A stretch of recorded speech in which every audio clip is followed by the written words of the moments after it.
Welcome to the Boys2men podcast. My name is Randall. My intention with this podcast is to help people level up by sharing our experiences to help them not make the same mistakes. This is my wonderful wife, Joanna. Long time no see. Yeah. Yeah. Been busy. Yeah. We are officially 5 weeks out from our show. It's been intense. You want to talk about that? I mean, yeah, it's been intense. Yeah. Yeah. First time doing a show, so it's hard. Yeah. How's you know, is it what you expected? I mean, I've seen you go through it, so I know it's hard, but going through it is a different experience. Yeah. So, just a fun fact: when it was just my show, we are about to break up because she couldn't deal with me, but I got to deal with her through this whole process. And we're actually doing better as far as doing it together because she sees how hard it is. Last prep she didn't realize how challenging it was, and now that she has to go through these motions, she sees how it is, and we just help each other, hold each other accountable, and just work together. It's interesting doing it as a couple. If you can get through a bodybuilding show as a couple, you should be able to have a long, long marriage because this shit is hard. Yeah. So it's been on my mind a lot lately.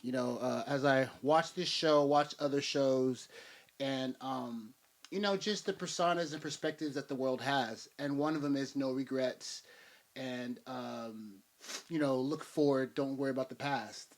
And I agree and disagree because to me, I only have one. We're going to talk about my one regret. I have one regret, and the reason why it's just one is because I learned from everything else. So I can't regret something that I learned from because it made me into the person I am today. And a lot of the time, the things that we do, the mistakes that we make will change us into a better person so that way we can be better leaders, better husbands, better wives, better people later on. So I don't really regret none of the bad that's happened to me or the things that I've done that made me into this great person that I am today. But there is one thing that I do regret, and we're going to talk about that after the intro. Killer threw that Cardi on my wrist and he said shine. All these diamonds in this bitch will leave a motherfucker blind. Gotta get the feel of it, said I'm next up in line. Motivation to the city, yeah, they know that it's our time. We was waiting up in line, now the line wait for us. Brother see the hoe in niggas since he put up on them bucks. Suckers showing all their hands, but we know that it's a bluff. Real recty with them niggas finna turn the city up. We just... So first, do you have any regrets? Yeah. Yeah. You want to talk about it? You go first. Okay. So I want to talk about relationships. And the one regret I have is not having a better relationship with money at a younger age. Because like I said, everything else I learned from. But you lose money, and a lot of the times when you're talented, you think you're just gonna wake up rich one day. So you keep fucking off your money. You might make a couple grand, you fuck it off. And you thinking it's gonna get better, it's gonna get better. But one day you turn 36 and it really hasn't gotten better. So if I could go back in time and fix one thing, it'd be my relationship with money. And the reason is because people hit the lottery every day and go broke. People become millionaires from music, entertainment, sports, and go broke. You wanna know why? It's because their relationship with money sucks. So the one thing that I would do differently, and I urge you young people, or even older people, it doesn't matter how old you are, if you have a shitty relationship with money, meaning that you get it and you spend it, to work on that. And have a better relationship with money, because the better relationship you have, the more money you're going to make. The better relationship you have with money, the more you can save and hold on to yourself. And it's like people always say, pay yourself first. But a lot of people will pay themselves first by turning up, going and buying a chain, going and buying a nice car, having an expensive car notes and all these other things. But to me, as a man who's living in the Bay Area, we're doing all right for ourselves. I think that relationship, pay yourself first means, let's talk about $100. You have $100, you live off 50. You take 30 and you invest that into more money. So maybe stocks or, your nail business or, podcast equipment, camera equipment, whatever you're into, you invest $30 into that. And then you save 20. So you're paying yourself that 20. That 20, you cannot touch it. It is not yours. You can never fucking touch that. And just imagine From the ages of 18 years old to the age of 36, if you save $20 every time that you had 100, how much money you fucking have in the bank? Yeah. So it's like in your youth, man, I'm telling you, like a lot of times, the first thing we do, we get a job, we go buy an expensive car. We get a job, we go buy a house. We get a job, we go do these things, but we don't really pay ourselves and we don't really have the money. So that when shit goes wrong, we lose that car, we lose that house, we lose these things because we weren't thinking smart. So it's better to live at 50%, which is $50. If you make 100, you live at 50. And that's something that when you have kids and you're older, it's harder to do that. It's harder to only live at 50. But when you're young, you have no kids, it's easy to live at 50 because you just don't fucking buy it. You just don't buy it. You build your credit and you stack your bread. And when you have look at Afterpay is a company that takes advantage. Now they don't take advantage of it. It prized on our weaknesses and our bad relationship with money. We're literally fucking taking money and we get something because we don't have the money. We don't have credit, and they give us the item, and then we get charged because we don't pay that. And then they know they're gonna bank on it, just like banks will give you overdraft fees. They know that we're gonna do that. That's how they make money. If you have 7 million people fucking getting $35 overdraft fees, I know that's a good one. $35 overdraft fees, you're gonna make $1 million a fucking month off just overdraft fees, because they know that our relationship with money is shit. Because no one's taught us this. They don't teach you this shit in school. So it's like everything else I learned from. There's nothing that I've done that I regret because I became a better person. But just imagine, when I made $10,000 in one time, if I would have saved half, I would still have that half. And then that would turn into more and more and more and more and more. And we're fucking 36 years old, 40 years old, trying to live to this standard now. And it's this proof is never too late. But dude, I promise you, 18 years old, 17 years old, if you had $100 and you saved 20 every time, by the time you're my age, you'd be a millionaire. Easily, because you can invest that. You already got $30, you're investing to make more money. So it's like a system that you get into, and it's hard to do at my age because sometimes your bills is 100%. Sometimes your kids might get hurt. Sometimes your wife might get hurt. Sometimes you might be carless. Like we might not talk about it. We've been going through the same shit that every American's going through. That's why it's important. It's been on my mind to share this with kids because when you make $1,000 and you go buy, let's say you make $1,000 every 2 weeks. So that's $2,000 a month, and your car note's $600. Okay, now for the rest of your time with that car, you're paying $600 for that car. How can you pay yourself when you need gas, you need this, you need this, you need this, you need this? Eventually, you're capped out. So you're literally working to pay for your liabilities. That's all it is. You are working a job to pay for liabilities, things that have no value. And we're not taught that. We think that it's better. No, man, fuck that. Drive a bucket. Drive a bucket, save your bread, and buy a car cash. Those are the things that the banks don't want to tell you that because they can't make money off your ass. Credit cards don't want to tell you that because they can't make money off your ass. But the richest people in the world do those things. And if they have credit, it's business credit. You know what I'm saying? So it's like I'm not the expert at this, but it's just something that's been on my mind because, there's so many kids following our same steps. And there's so many opportunities to fuck yourself. Get a credit card, get a car note, get a home, get this, get this, get this, get this. And now you're living at 80% of your income. 18 years old, 19 years old, living at 80% of your income. Then you need to have a life. You got to have some fun. So now you're spending the other 20%. So, and where in this package of this life can you save for your future? And waiting to make it, waiting to blow up, waiting for something to sell is not a good life. Because you can be smart with your money at McDonald's and still make it. As long as the $100 scam, like the $100 thing, not a scam, but 50, 30, 20. If you start doing that now, you don't, and then you make it too, you're going to have a better relationship. Because there's people who wake up and make it, and then they go broke. They blow all their fucking money. They make $1 million. They go buy an $800,000 home. Okay, now you got $200,000. Go buy a fucking scat car. This, and they're broke. They think more is coming, but it doesn't come. That's what happens. Why people get foreclosed, why cars get repoed, is because we spend too much. And, no one's going to tell you that shit. So, coming from a dude that's lost everything multiple times, hit rock bottom multiple times, and I'm 36 trying to do it right this time around, it's not wise to live at 80% of your income. It's wise to live at 50% of your income. Invest 30% into something great, something that you can make more money into and save 20%.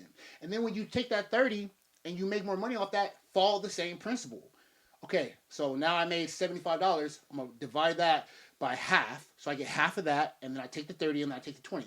It's a percentage thing for every dollar that you make.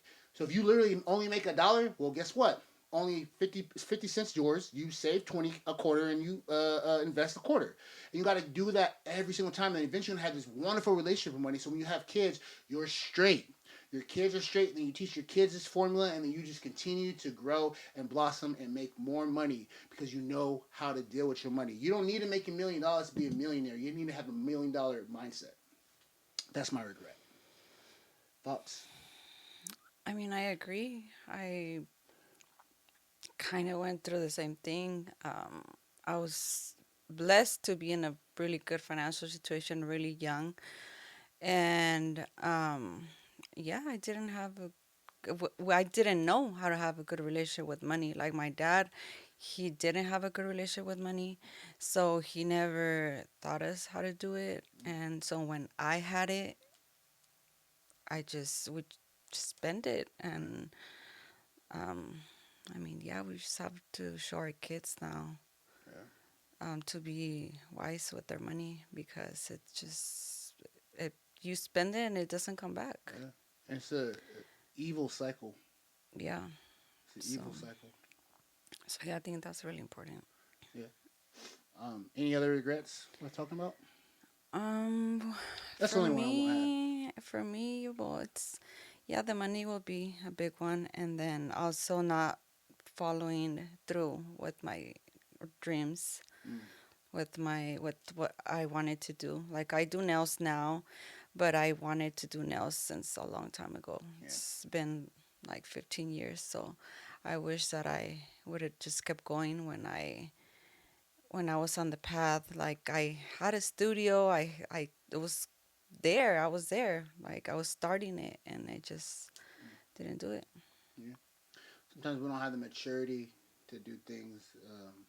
Same here. I wouldn't say it's a regret though, because for me, because it's turning into so much more. I've learned a lot, and to be honest, you've learned a lot too. You're still talented, and you've actually got better to now where you can skip all that struggle part because you're kind of blossoming.